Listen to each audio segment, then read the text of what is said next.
Hello hi नमस्कार मु मनोज आपण मानक स्वागत जनाऊँ मोर यूट्यूब चैनल मनोज प्रधान पेडी मस आज आसन देखा बहुत कम खर्च रे आपण माने केमिति पाळ छतु फार्म बनै पारिबे तार वीडियो एई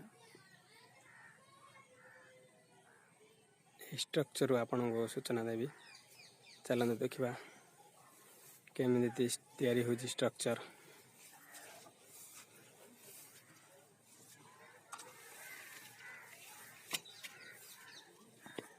आपण देखि पारथिबे स्ट्रक्चर रे केमिति तैयारी होची।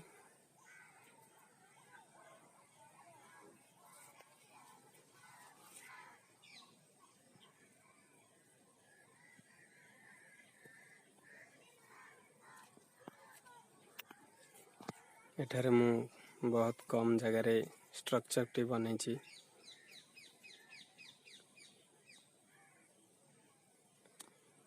आपण देखि पारथिबे ए जगह बहुत कम जगह रे मु ए स्ट्रक्चर टी तैयारी करछि। ए स्ट्रक्चर टी तैयारी करिवार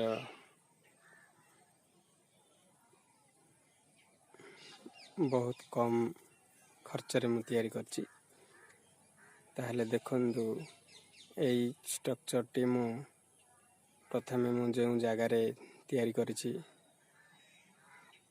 तार पछकु लंबा 20 फुट रखिछि और चौड़ा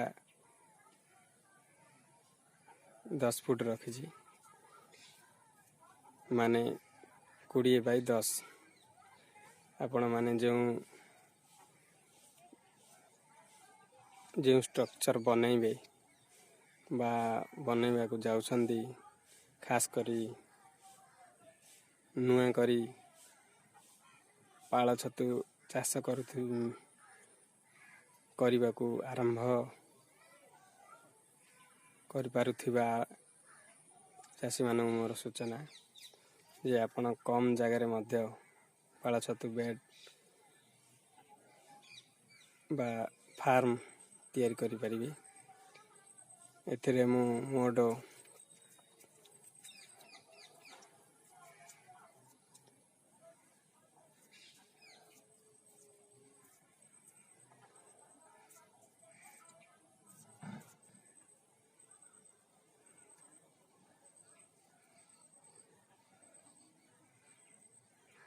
15 खंड बाउंस यूज करिछि।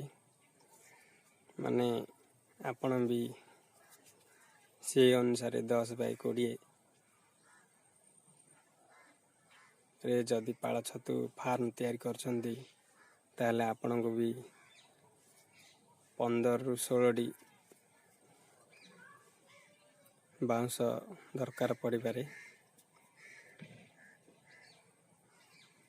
आपण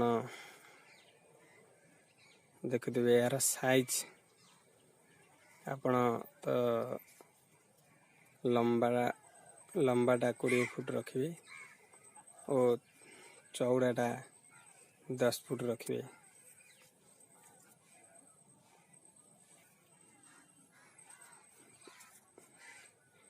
आपण कम जगह रे मध्य पाळ छतु फार्म तैयारी करि पारिबे।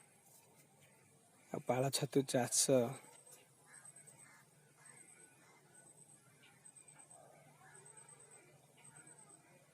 करिबा पई आपण को कम खर्च मध्य पड़ी पारे। आपण चाहिले 5000 टंका रे मध्य पाळ छतु फार्म तैयारी करि पारिबे।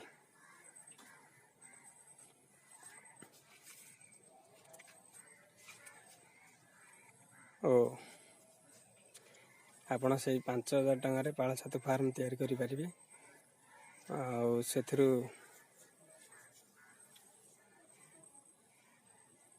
आपण माने कम खर्च करी छतु चाष करी आपण लाभवान होई पारिबे।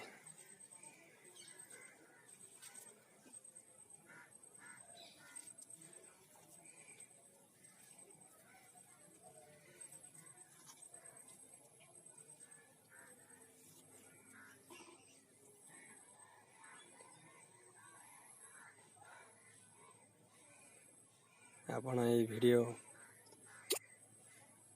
ଦେଖିବାର ଉଦ୍ଦେଶ୍ୟ ଯେଉଁମାନେ ନୂଆ କରି ଚାଷ ଆରମ୍ଭ କରିଥିବେ ସେମାନଙ୍କୁ ଏହି ଭିଡ଼ିଓ ଦେଖିବା ନିହାତି ଜରୁରୀ। କାହିଁକି ବହୁତ କମ୍ ଖର୍ଚ୍ଚରେ ସେମାନେ ଛତୁ ଫାର୍ମ ତିଆରି କରିବା ପାଇଁ ଚାହିଁବେ। ତେଣୁ ଆମର ଏହି ଷ୍ଟ୍ରକ୍ଚରକୁ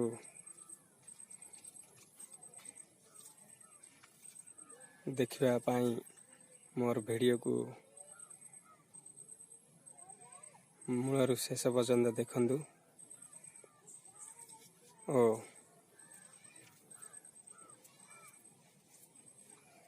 ଲାଇକ୍, ସେୟାର, କମେଣ୍ଟସ୍ ଓ ସବସ୍କ୍ରାଇବ୍ କରିଦିଅନ୍ତୁ। ବେଲ୍ ଆଇକନ୍ ବଟନକୁ ଦବାଇ ଦିଅନ୍ତୁ, ଯାହାକି ଆଗାମୀ ନୋଟିଫିକେସନ୍ ଆପଣଙ୍କ ପାଖରେ ପହଞ୍ଚିଯିବ।